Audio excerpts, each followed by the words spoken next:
Alhamdulillahirabbil alamin. Bersyukur kita kepada Allah Subhanahu wa taala karena sampai saat ini kita masih diberi kesempatan, diberi kesehatan untuk dapat melaksanakan tugas kita, yang mana pada hari ini kita akan melaksanakan PMO level sekolah bersama dengan pengawas kita di sekolah ini. Kemudian salawat beriring salam kita mohonkan kepada Allah untuk disampaikan kepada Nabi Muhammad Sallallahu Alaihi Wasallam. Hasil pertemuan peningkatan kompetensi kepala sekolah penggerak pada beberapa hari yang lalu, maka kepada kita yang selama ini program sekolah penggerak untuk pertemuan pada PMO untuk yang biasanya dipimpin oleh seorang fasilitator, maka mulai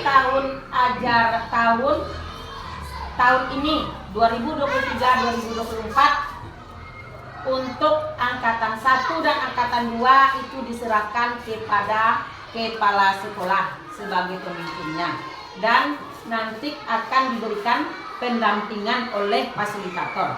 Jadi kita sekarang ini tidak lagi bersama fasilitator, cuman kita memberikan refleksi, kemudian kita cari solusi akar masalahnya, kita carikan solusinya. Itulah tugas kita yang sekarang ini dibebankan kepada kepala sekolah di bawah bimbingan pengawas kita. Mudah-mudahan walaupun tugas berat ini diberikan kepada kita dan kepada kami sebagai kepala sekolah, akan terlaksana dengan sebaik-baiknya.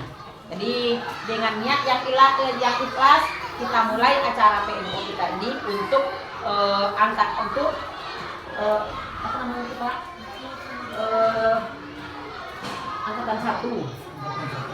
Nah, jadi nanti level pengawas kita selaku pengawas sekolah penggerak untuk SDN 05 Pranganting. Pada Bapak kami persilakan.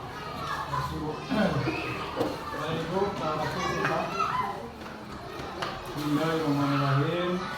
Assalamualaikum warahmatullahi wabarakatuh. Waalaikumsalam warahmatullahi wabarakatuh. Alhamdulillah, alhamdulillahirrahmanirrahim. Wassalatu wassalamu ala rasulillah wa alihi wa sahbihi ajma'in. Beliau Muhammad bin Abdul Sayyid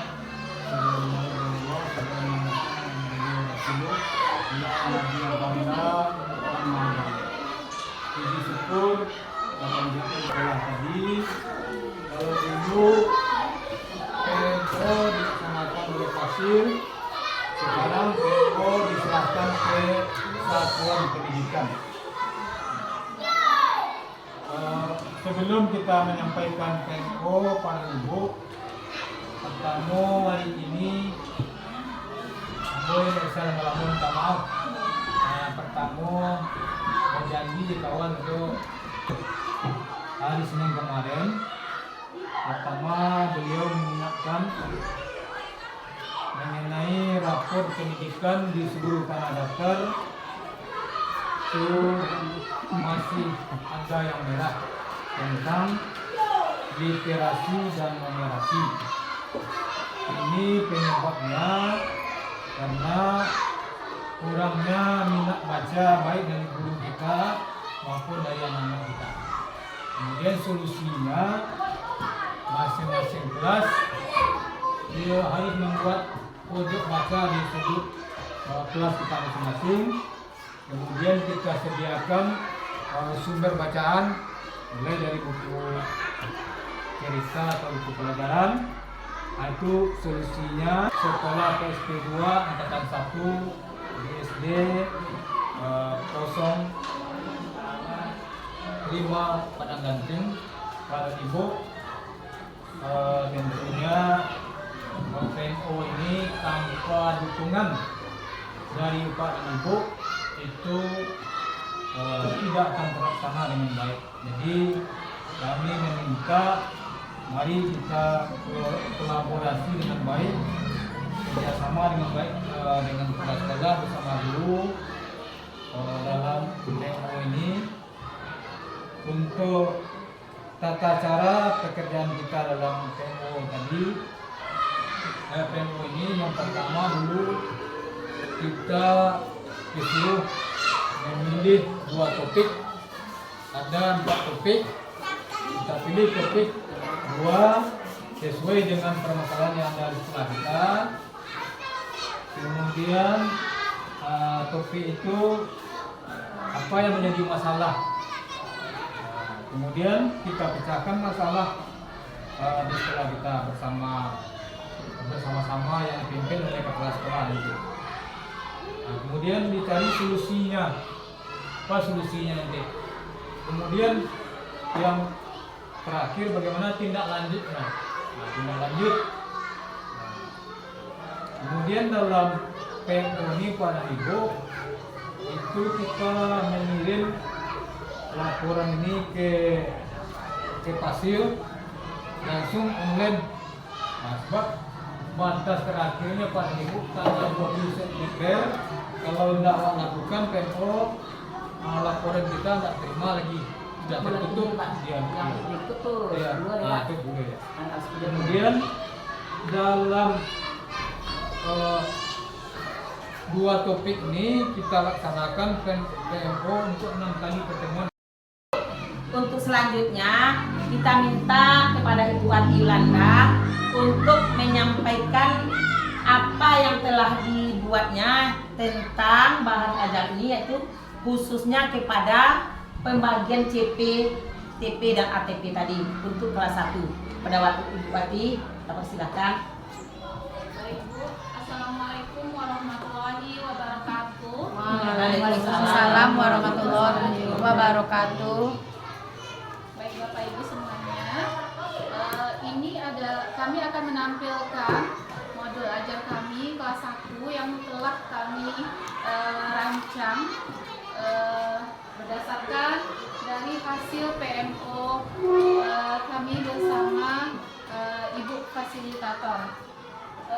Sama-sama kita bisa lihat di depan, ini modul ajar matematika untuk kelas 1. Pada modul ajar, komponen yang harus ada di modul ajar seperti yang pertama yaitu identitas modul. Jadi di identitas modul kita buat ada penyusunnya, instansi, tahun penyusunan, jenjang sekolah, kemudian tentu saja ada mata pelajaran, fase, materinya apa, kemudian alokasi waktu.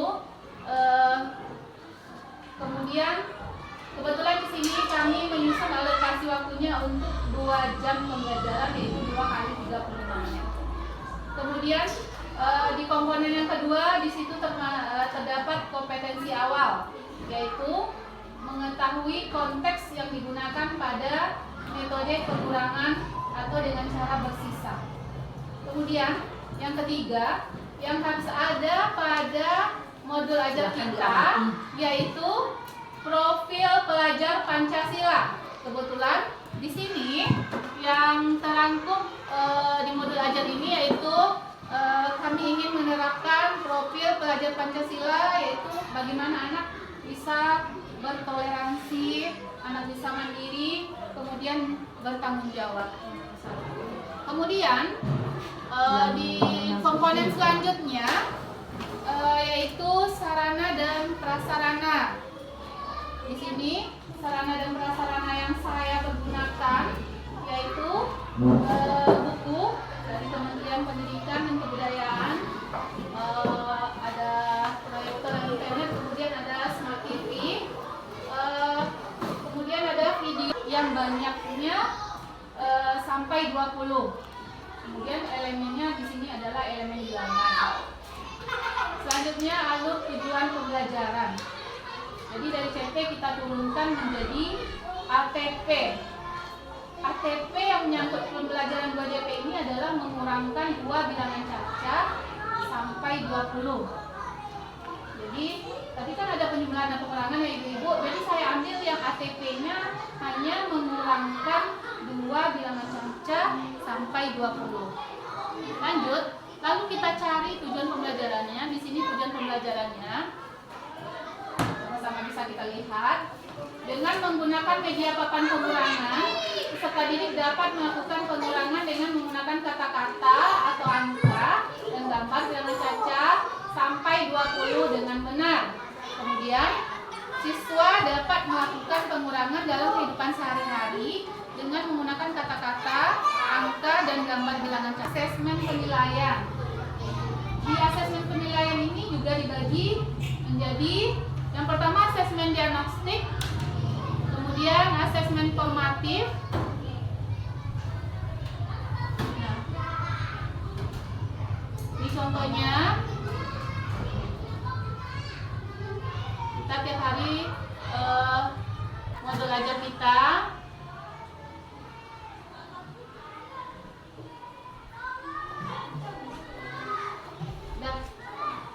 itu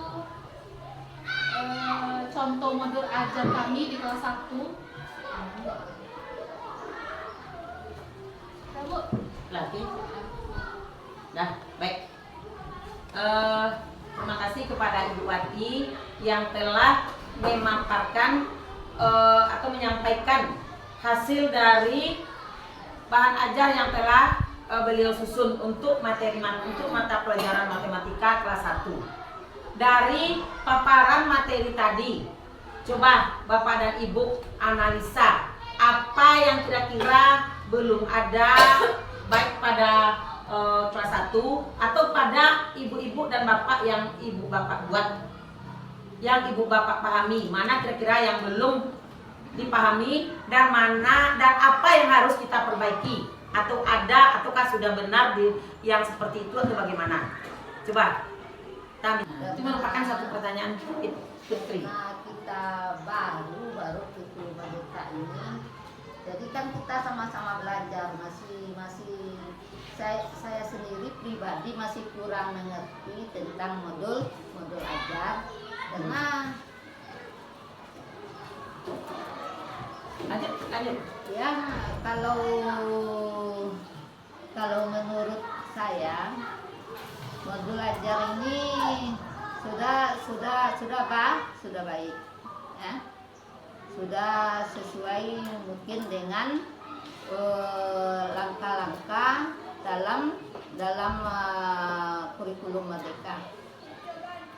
Cuma tentang kelebihan kekurangannya saya pribadi belum bisa mengomentari atau mengasih masukan atau bagaimana karena ilmu belum cukup untuk mengasih komentar. Terima kasih. Iya, baiklah Bapak dan Ibu, terima kasih pada Bu Fitri yang telah memberikan komentar dan barangkali kelemahan beliau karena masih